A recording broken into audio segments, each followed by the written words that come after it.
Welcome to the Arlington Street Church podcast. Founded in 1729, Arlington Street continues today as a gathering place for progressive people of faith in the greater Boston area and beyond. We are located at the corner of Arlington and Boylston Streets, across from the Public Garden in Boston, Massachusetts. Please visit ascboston.org for more information about this historic Unitarian Universalist congregation. Arlington Street Church, gathered in love and service for justice and peace. On December 2nd, 2012, in a cross-country race in Spain, Kenyan runner Abel Mutai was in the lead and only a few meters from the finish line, but was confused by the signs and stopped, thinking he had finished the race. Some distance behind him, in second place, Spanish runner Ivan Fernandez Anaya realized what was going on and started shouting to Abel to keep running, but Abel doesn't speak Spanish and didn't understand. When Ivan caught up to Abel, instead of speeding past him, he stayed behind and using gestures guided him to the finish line and let him cross first. I didn't let him win. He was going to win, Ivan told a reporter. He created a gap that I couldn't have closed if he hadn't made a mistake. As soon as I saw he was stopping, I knew I wasn't going to pass him. The race was his. I didn't deserve to win. He was the rightful winner. I did what I had to do. His coach, world champion marathoner Martin Fils, weighed in. The gesture has made him a better person, he said, but not a better athlete. He has wasted an occasion. Winning always makes you more of an athlete. You have to go out to win. What do you think? Ivan Fernandez Anaya has no regrets. In response to an incredulous reporter who kept repeating, "But you could have won," Ivan replied, "But what would be the merit of my victory? What would be the honor of this medal? What would my mother think?" My dream, he added, is that one day we can have some sort of community life where we push ourselves and also others to win.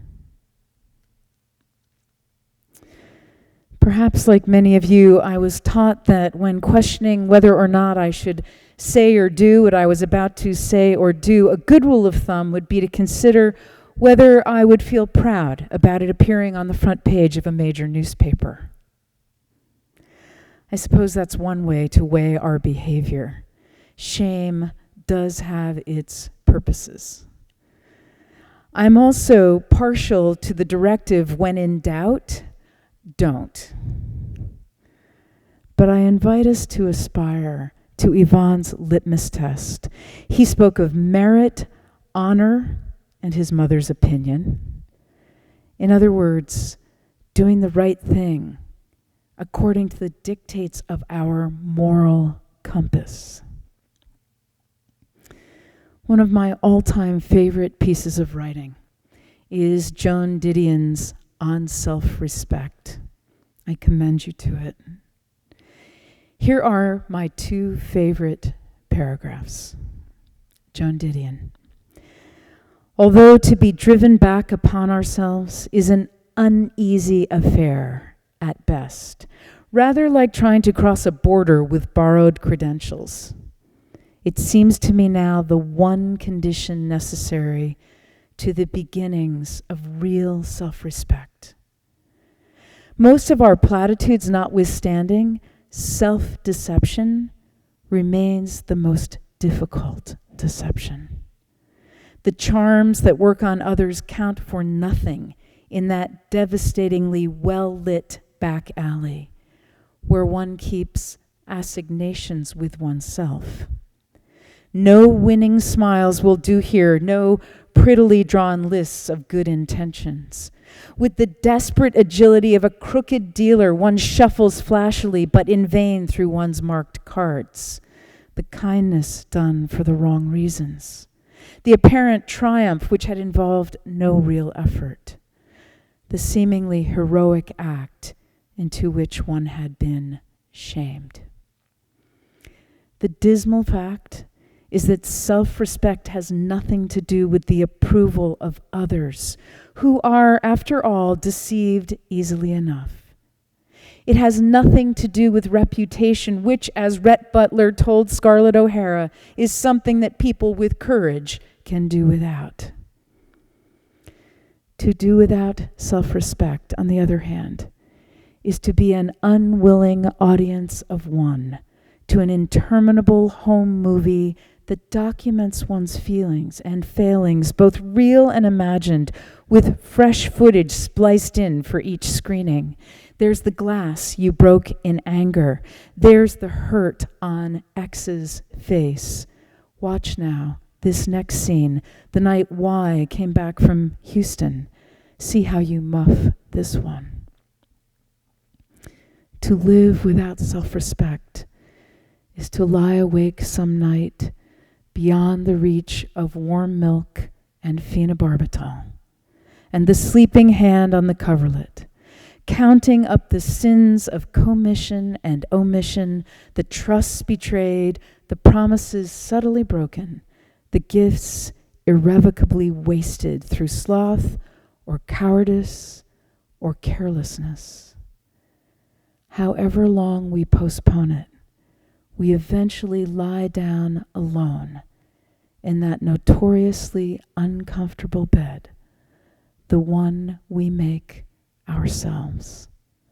Whether or not we sleep in it depends on whether or not we respect ourselves.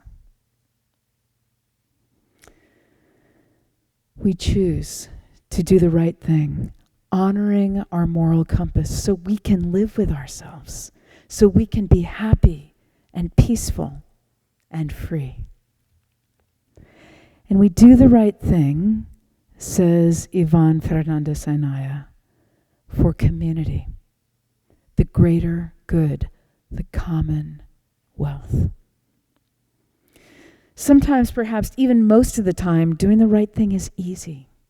Ivan did it without a second thought, and though his running coach was mildly disgusted, the world reacted with approbation and adoration. Sometimes, though, it's harder. Here's another story. A 20-something-year-old named David grew up on a relatively small family farm in Nebraska.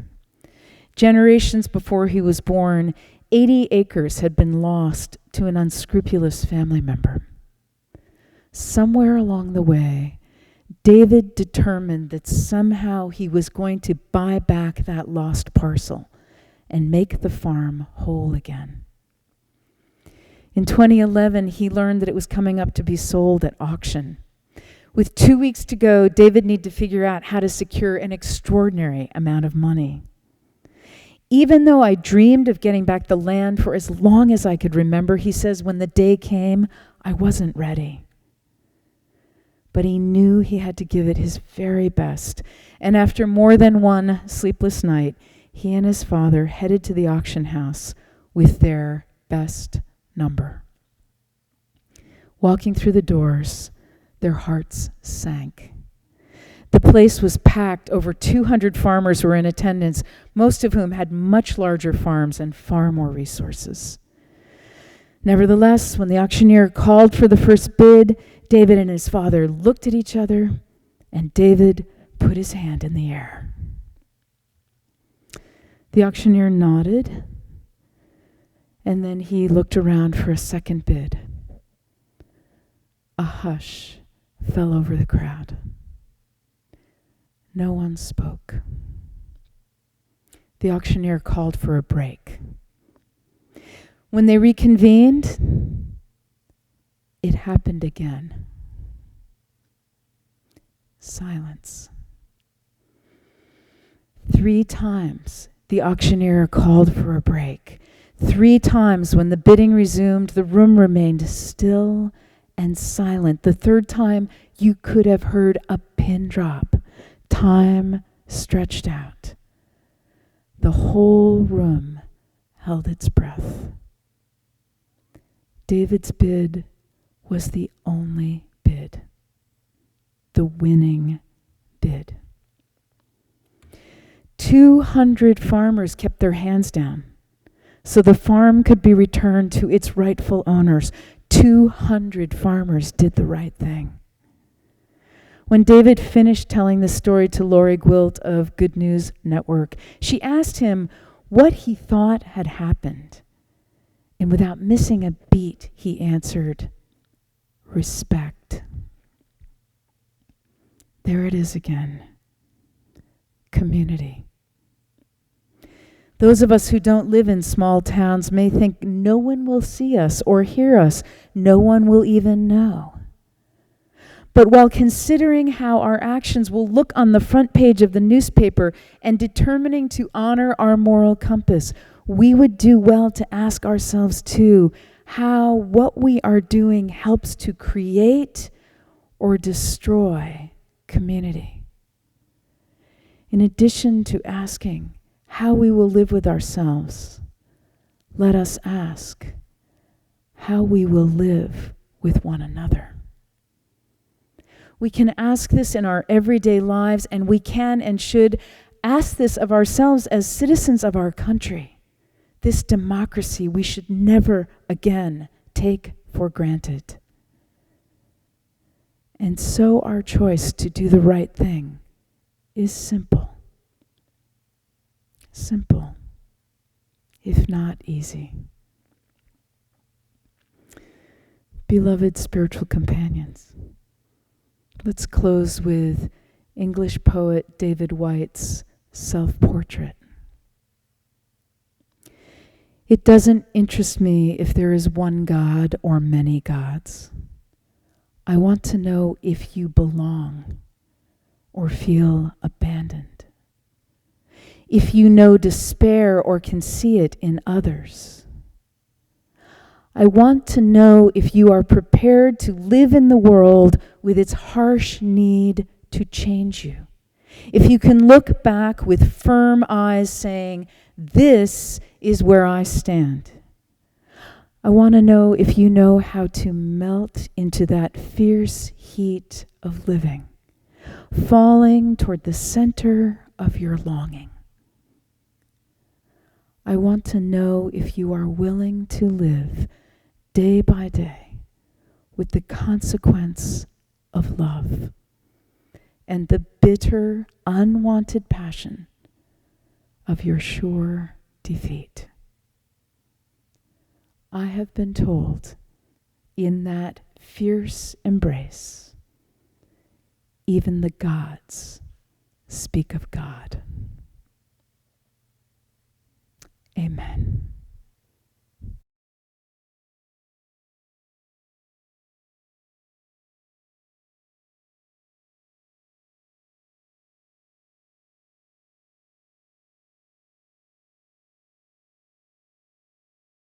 And now for our benediction, I invite you to put your hands over your heart in Namaste. I honor the divine in you. Our benediction is from my beloved colleague in Minnesota, Reverend Victoria Stafford. Go shining. In these dark days, remember who you are and what you love, and that to which you give your life, the work of your hands and your heart. Remember that truly we stand in one great circle with 1,000,000 others, hand to hand. You really are the light of the world, and your love is a beacon of hope. Let us keep this faith, beloveds, and pass it on. The service begins when the service ends. Bless your hearts. I love you. Amen.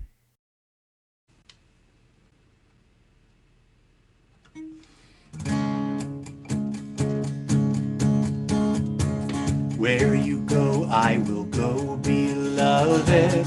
Where you go, I will go. Where you go, I will go, beloved. Where you go, I will go. For your people are my people. Your people are mine. Your people are my people. Your divine, my divine. Where you go, I will go, beloved. Where you go, I will go.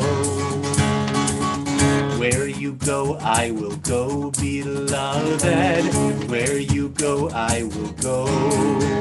For your people are my people. Your people are mine.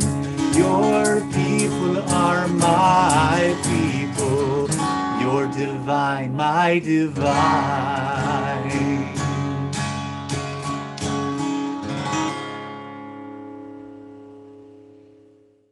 Please visit ascboston.org for more information about this historic Unitarian Universalist congregation. Arlington Street Church, gathered in love and service for justice and peace.